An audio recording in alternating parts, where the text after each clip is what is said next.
Monsieur le Président de la République française, vous voulez penser l'islam? Pensons l'islam.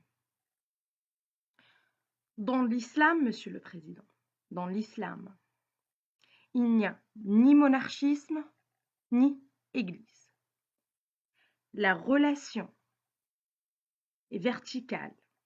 Il y a un contact direct entre le croyant et son Dieu. Il n'existe pas de médiation entre Dieu et le croyant. Je comprends vraiment qu'en tant que président de cette République, vous devez chercher des solutions. Après tout ce qu'on vous a laissé. Mais ce n'est pas en soutenant les frères musulmans, monsieur, que vous allez trouver des solutions. L'islam, monsieur le président, l'islam en France est confisqué par la mouvance des frères musulmans, qui se prétendent aujourd'hui parler au nom de cette communauté-là, qui est dans le groupe que vous avez organisé pour réfléchir les solutions. Mais comment se fait-il, monsieur le président?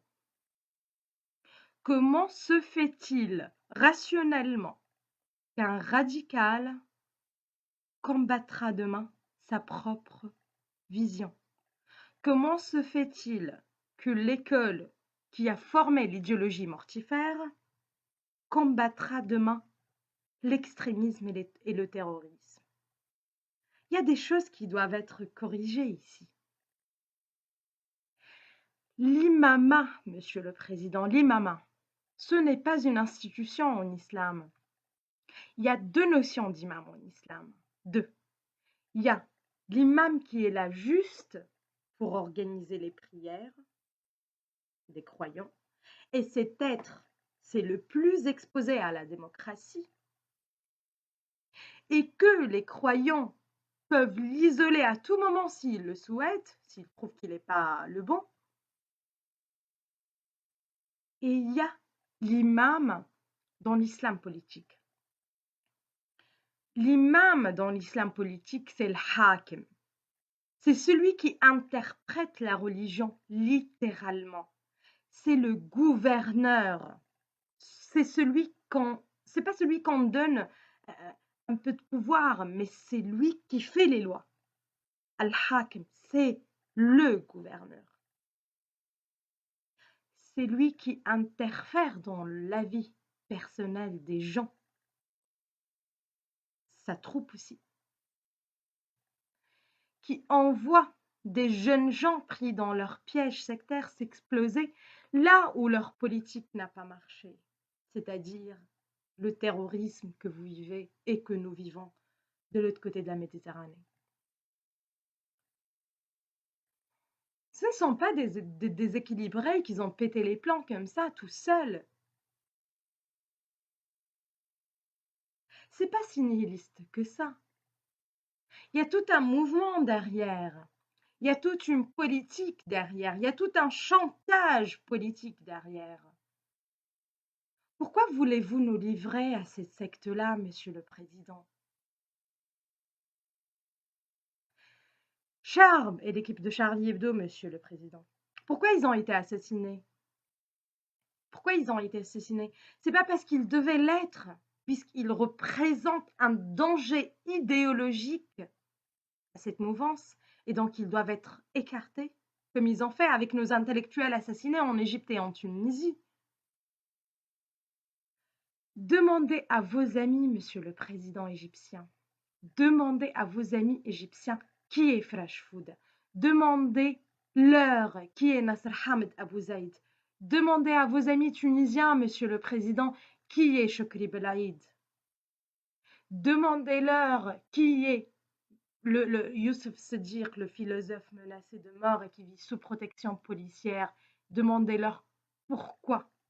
Demandez qui est Zineb Rezwi qui vit ici en France et qui est française et qui est sous protection policière. Demandez pourquoi elle est menacée. Si ce n'est pas parce que ces gens-là exposent et dévoilent leurs projets politiques et donc les empêchent d'avancer, pourquoi on les assassine et on les menace? Je vous demande, Monsieur le Président, de revenir à toutes les réactions de toutes ces personnalités-là qui vous font croire et qui font croire votre gouvernement qui parle au nom de la communauté musulmane. Écoutez-les, écoutez leurs discours. Écoutez qu'après chaque attentat et chaque attaque terroriste, eh bien la cause, c'est toujours la laïcité.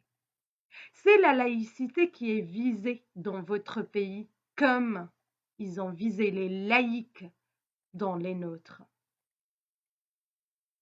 Quand on prend un peu de recul, Monsieur le Président, et pensez la question, on trouve que ces gens-là, on voit leur pion mourir, leur faire croire que c'est ça l'islam, et venir vers vous après, pour vous dire, vous voyez, vous avez besoin de moi pour combattre l'islam radical que moi j'ai créé, eh bien financez-moi.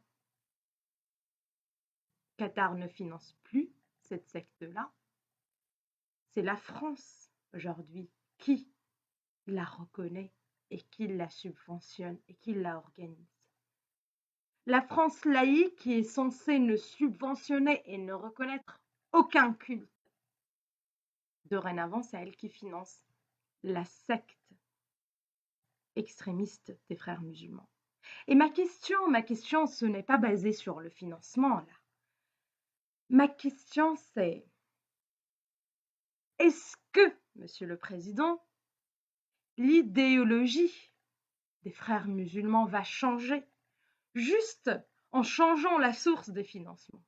Est-ce qu'ils sont plus des frères musulmans? Est-ce qu'ils sont plus la secte qui travaille son projet politique et qui a un but contre toute république laïque partout où elle est appliquée?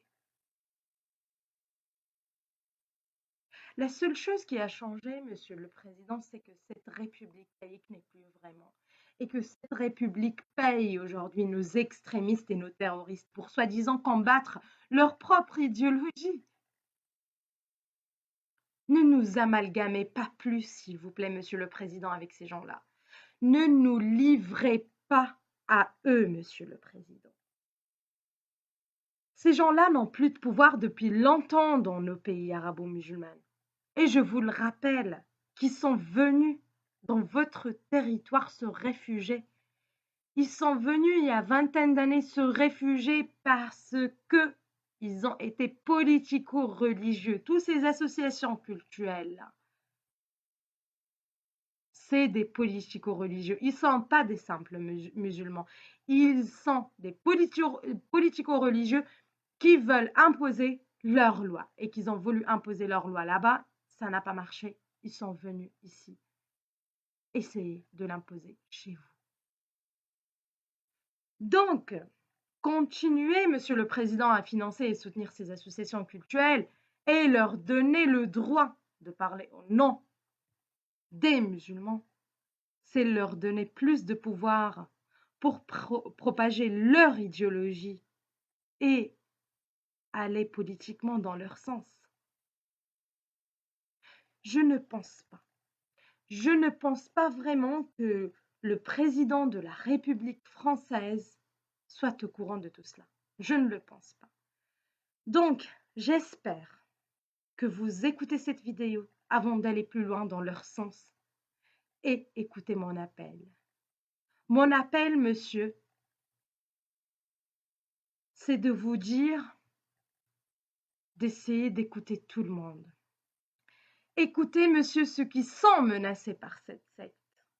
Écoutez les libres penseurs et les intellects qui sont menacés par cette secte-là. Écoutez-les.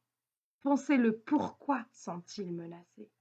Réfléchissez avec ceux qu'on veut faire taire, non pas avec ceux qui veulent nous faire taire.